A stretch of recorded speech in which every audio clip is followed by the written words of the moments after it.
Assalamualaikum warahmatullahi wabarakatuh. Waalaikumsalam warahmatullahi wabarakatuh. Bismillah, alhamdulillah, wassalatu wassalamu ala nabiyyina Muhammad ibn Abdillah wa ala alihi wa ashabihi wa mawalah, amma ba'd. Fa ya ibadallah, usikum wa nafsi bitaqwallah wa ta'atihi la'alakum turhamun. Wa kama qala ta'ala, a'udzu billahi minasyaitonir rajim. Bismillahirrahmanirrahim. Wa anfiqu fi sabilillahi wa la tulqu bi aydikum ila tahlukah. Shadaqallahul azim.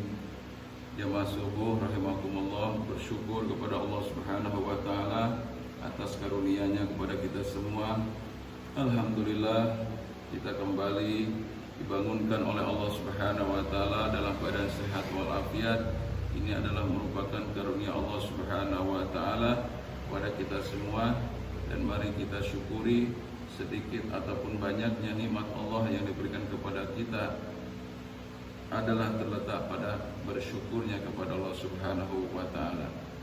Wa may yashkur fa innama yashkuru li nafsi. Barang siapa yang bersyukur kepada Allah Subhanahu wa taala, sesungguhnya hakikatnya adalah kembali kepada dirinya sendiri. Jamaah subuh rahimakumullah, dijelaskan dalam Quran surat Al-Baqarah ayat 195, wa anfiqu fi sabilillah. Hendaklah kalian menafkahkan harta yang telah Allah berikan kepada kalian. Di mana? Fi sabilillah, yaitu di jalan Allah Subhanahu wa taala. Di jalan Allah Subhanahu wa taala itu begitu luas, begitu banyak, ya.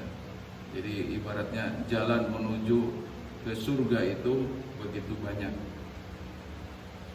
Ada yang hartanya itu digunakan dalam rangka untuk membangun masjid-masjid Allah Subhanahu wa taala. Ada juga hartanya yang digunakan untuk menolong, membantu para fuqara, masakin, ya, para du'afa. Dengan cara apa? Ya, dengan memasukkan anak-anaknya itu menerima para du'afa ke lembaga-lembaga ataupun sekolah-sekolah yang di situ secara biaya digratiskan. Jadi banyak. Ada juga yang hartanya tersebut dengan cara memberikan makan gratis, ya, di waktu-waktu tertentu, misalnya Jumat Berkah. Ada juga yang hartanya tersebut betul-betul, ya, digunakan, ya, setiap harinya, ya, dalam rangka untuk dakwah. Itu macam-macam. Bagaimana caranya agar harta tersebut yang telah dikaruniakan oleh Allah Subhanahu wa taala betul-betul digunakan sesuai dengan kehendak Allah Subhanahu wa taala. Jadi tidak harta yang diberikan oleh Allah Subhanahu wa taala ditumpuk-tumpuk. Ya, ditumpuk-tumpuk. Semakin hartanya Allah lancarkan, bahkan di situ mereka bukan digunakan untuk hal-hal yang baik, tapi digunakan untuk hal-hal maksiat. Nah, ini hampir kebanyakan. Qalilan ma tashkurun. Sedikit sekali di antara manusia yang diberikan karunia nikmat oleh Allah Subhanahu wa taala yang digunakan atau ditasarrufkan kepada jalan Allah Subhanahu wa taala fi sabilillah. Lebih-lebih yang kita rasakan saat ini, alhamdulillah, ya, kita tinggal beberapa hari lagi, 2 atau 3 hari lagi, 2 hari lagi lah, kita akan menghadapi yaitu 10 Dzulhijjah. Di mana 10 Dzulhijjah itu setelah kita melaksanakan ibadah salat Idul Adha, ya, fasholli li rabbika wanhar.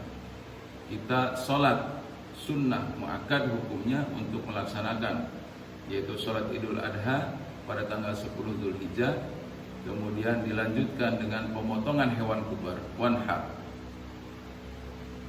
Nah, di sini bentuknya adalah suatu pelaksanaan rasa syukurnya atas karunia nikmat Allah Subhanahu wa taala yang begitu banyak. Inna a'tainakal kautsar.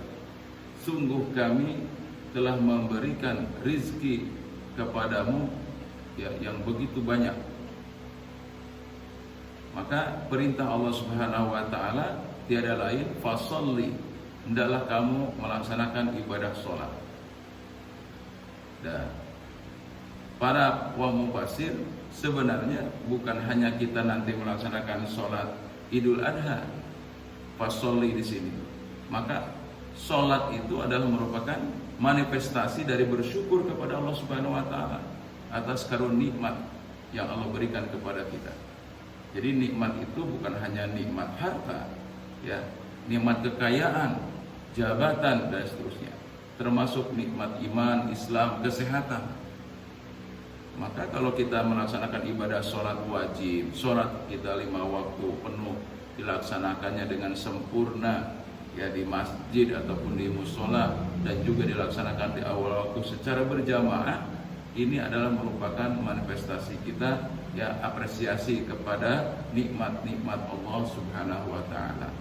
Maka sholatlah kamu, ini merupakan satu paket. Jadi sholat itu adalah yang pertama adalah penting, ya, secara ininya, ya, bukan asal sholat. Kalau asal sholat ya penting sholat, ya. Tapi di sini adalah sholat itu amat sangat penting. Sholat itu adalah merupakan sebuah kebutuhan. Ya, ibaratnya kita kebutuh makan, minum, kebutuhan sholat. Karena sudah dikatakan tadi, Allah telah memberikan kepada kita tuh nikmat yang begitu banyak. Kalau kita mau menghitung-hitung nikmat Allah Subhanahu wa taala, wa in ta'uddu nikmatallah la tuhsuha. Kalau kita mau menghitung-hitung nikmat Allah Subhanahu wa taala itu tidak mampu kita untuk menghitungnya. Jangan terlalu banyak kita berbicara ini. Yang ada di muka kita aja, ya. Yang ada di muka kita itu apa? Ya, ada mata, ada hidung, ada lidah, ada telinga, rambut. Nah, coba kita salah satu, jangan semuanya, satu aja, mata aja. Ya, mata ini, ya dari mata saja, mata kita ini, kita bisa mengedip saja gitu ya. Bisa mengedip ini, mata kita itu nikmat yang luar biasa. Andaikan mata kita nggak bisa kedip, ya nggak bisa kedip, terus aja, mungkin setengah menit atau 1 menit akan berair mata kita, pedih, nggak bisa berkedip. Ini nikmat Allah Subhanahu wa taala. Ataupun kita yang sudah biasa kita mendengar ini dengan jelas, tiba-tiba gerebekan telinga kita ini, keisian air atau gimana, waduh, kepala pusing gitu ya, pening, timbulnya marah-marah dan seterusnya, kan gitu ya. Kenapa? Karena kondisi kesehatan kita terganggu. Itu hidung kita, nah, hidung kita jangan jauh-jauh, ya, flu, pilek, nah, itu udah satu paket THT, ya, telinga, hidung, tenggorokan, nah itu udah nyambung sih. Kalau udah kena gangguan kesehatannya di situ, kita baru terasa nikmatnya, ya, nikmatnya semua nikmat-nikmat pemberian Allah Subhanahu wa taala yang ada di dalam diri kita. Jadi kalau kita mau menghitung-hitung nikmat-nikmat Allah Subhanahu wa taala itu amat sangat kita tidak mampu untuk menghitungnya. La tuhsuha. Jadi seandainya kata pepatah mengatakan air laut itu menjadi tintanya dan semua pohon-pohon dan ranting-rantingnya itu akan menjadi penanya, maka tidak mampu untuk menghitung nikmat-nikmat Allah Subhanahu wa taala. La tuhsuha wa in ta'uddu nikmatallah la tuhsuha. Kalau kamu menghitung-hitung nikmat Allah Subhanahu wa taala, mencoba menghitung nikmat Allah Subhanahu wa taala, maka kita enggak ada kemampuan untuk bisa. Kemudian wala tulqu bi aidikum ila tahlukah. Ya. Dan janganlah kamu menjatuhkan dirimu sendiri ke dalam kehinaan. Nah, itu yang dimaksud tadi. Kalau kita sedikit saja, ya kita berlaku sombong, nggak ada urusannya ya dengan bantu orang. Enak betul ya, saya kerja banting tulang peras keringat ya, berangkat pagi pulang petang, tiba-tiba ada orang yang datang ke kita minta bantuan. Gak jelas ini orang kan, gak jelas. Padahal sebenarnya banyak ya, Allah Subhanahu wa Ta'ala itu memberikan cobaan kepada kita. Ada yang orang itu datang kepada kita dengan cara minta-minta gitu. Nah itu adalah peluang ya, peluang untuk kita sedekah. Kalau kita nggak mampu untuk memberikannya, memang uang itu nggak ada ya, qaulun ma'rufun shadaqah ya, qaulun ma'rufun khairun min shadaqah yatba'uha ada. Kalau kita mampu untuk berbicaranya dengan baik, menolak dengan baik ya, mungkin pengalaman kita sebagai panitia kurban, kita sudah tahu itu orang itu kayaknya mampu untuk berkurban. Tiba-tiba dia apa katanya? Ya omongannya banyak. Pak, saya hari ini belum bisa untuk bisa ikut menjadi peserta kurban dan seterusnya.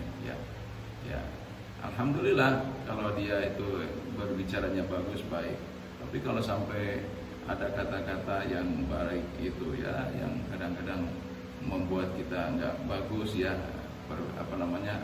persepsinya kepadanya ya, itu adalah termasuk bagian tadi orang yang tidak tahu diri kepada Allah Subhanahu wa Ta'ala. Tapi kalau dia mampu dengan berbicara menolaknya dengan baik atau dengan kata-kata yang bagus, itu kata-kata yang lebih baik daripada sedekah yang diikuti dengan diungkit-ungkit atau dengan kata-kata yang menyakitkan. Banyak ya hal-hal yang perlu kita perhatikan, bahwa kita memang selalu dicoba oleh Allah Subhanahu wa Ta'ala. Orang mukmin itu dalam ibarat Al-Qur'an itu bagaikan pohon ya. Orang mukmin itu bagaikan pohon. Apa itu pohon? Pohon itu kalau misalnya pohon itu tinggi di antara pohon-pohon yang lain, itu dia akan mudah untuk terkena sengatan matahari, kehujanan, dan bisa diterpa dengan bebas ke kanan ke kiri oleh angin. Maksudnya apa? Manusia ya, terutama orang mukmin itu tidak akan terlepas hari-harinya dari cobaan Allah Subhanahu wa Ta'ala. Ya, ahasiban nasu ayatraku ayaqulu amana wa hum la yuftanun. Apakah manusia mengira bahwa dia akan berkata kami telah beriman kepada Allah Subhanahu wa Ta'ala wa hum la yuftanun, padahal mereka belum dicoba oleh Allah Subhanahu wa Ta'ala. Jadi jangan sampai kita berprasangka, oh saya ini udah hebat. Tiap hari kita sholat 5 waktu, ya kan? Tiap hari kita sholat 5 waktu, tapi tetap ada cobaan-cobaan Allah Subhanahu wa Ta'ala. Apakah itu dalam hati kita ditanamkan sifat sombong? Apakah nanti akan ditanamkan di hati kita sifat ria dan sebagainya? Gitu. Setan itu nggak pernah berhenti untuk menggelincirkan manusia ke jurang kemaksiatan, ke jurang kesengsaraan. Setan itu alladzi yuwaswisu fi sudurin nas, yang selalu menggosok-gosok ya, yang selalu mewaswasasi membisikkan ke dalam hati manusia. Setan itu adalah kerjanya sangat agresif, 1 kali 24 jam. Jangankan kita lagi kayak gini, lagi tidur saja ya, lagi tidur saja setan itu selalu menggoda kita.